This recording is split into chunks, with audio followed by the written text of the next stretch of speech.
भत्ता पाई आसिला आउ गोटे नोटिस केबे मिलिबो काहाकु मिलिबो आउ केते मिलिबो सबू रिपोर्ट ये वीडियो रे देबी। तो वीडियो शेष पर्यंत देखा पाई अनुरोध। तो वीडियो भल लगे गोटे लाइक करदे। चैनल भाई भाई मैंने जो मैंने नुआ कर विजिट करुँच सब्सक्राइब कर बेल आइकन को ऑल को क्लिक करदे जहाँकि फल ये नोटिफिकेशन वीडियो आपण पाखे पहुँचीज। वीडियो को शेयर करने को जमा भूलें। आपण सांग साथी परिवार वर्ग मानू शेयर कर दिंतु जहाँकि फल से बुझीपारे आ जापारे आउ भत्तारे सामिल हो पारे। तो डेरी करवानी वीडियो टी स्टार्ट कर। श्री मानस कुमार दत्त मान्यवर मंत्री चिठी लिखिं सामाजिक सुरक्षा भिन्नक्षम सशक्तिकरण मंत्री अनुग्रह करेंगे कि ओडिशार केंद्र सरकार भत्ता टंका ठीक समय अकाउंट को न आसबार कारण कौन।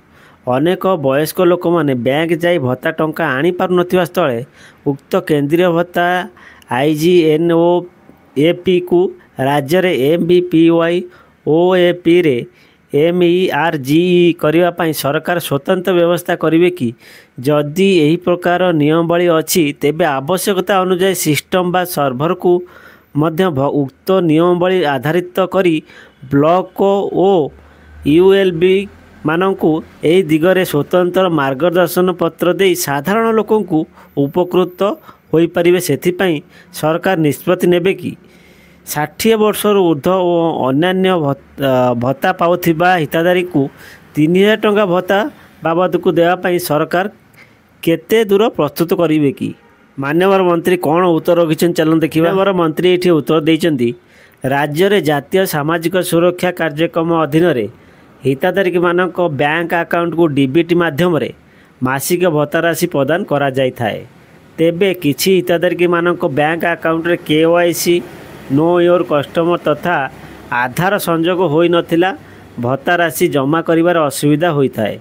यही समस्यार समाधान निमंते ब्लॉक तथा जिला स्तर में कार्य करुथिबा अधिकारी माने नियमित भावे हिताधारी मानक ठारू सेमानक आवश्यक तथ्य संग्रह करी भत्ता राशि जमा करिवारे सहाय्य करंती। डीबीटी द्वारा बैंक अकाउंट जरिया रे भत्ता पाउथिबा कौनसी हिताधारी बैंक रु टंका उठाइबारे असमर्थ हेले सेमानकु बैंकिंग कॉर्पोरेशन को माध्यम रे सेमान ग्राम पंचायत वार्ड रे कैश आकार रे भत्ता दिया जाता है।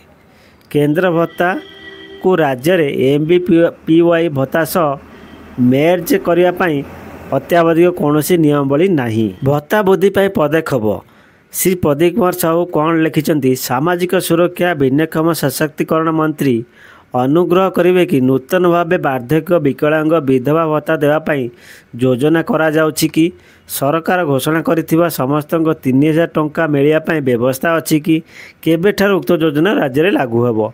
तो उत्तर रे कौन लिखिं मान्यवर मंत्री कौन उत्तर देइछन्ती राज्य में मधुबाबु भत्ता योजना और जातीय सामाजिक सहायता कार्यक्रम अधीन रे यथाक्रमे 36,75,008 एवं 20,33,969 हिताधारी मानू भत्ता प्रदान करा जाउअछि। नूतन भावे वार्धक्य विकलांग विधवा भत्ता देवाई योजना अत्यावधि विचाराधीन नहीं।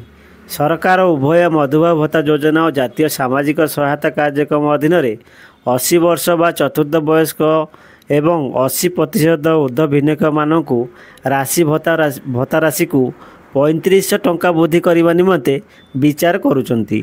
बीजेपी 2024 ओडिशा विधानसभा निर्वाचन पूर्व निम्नलिखित एक मुख्य प्रतिश्रुति देते जहाँ जनमानस गुरुत्वपूर्ण भाव ग्रहण करा जाई अछि।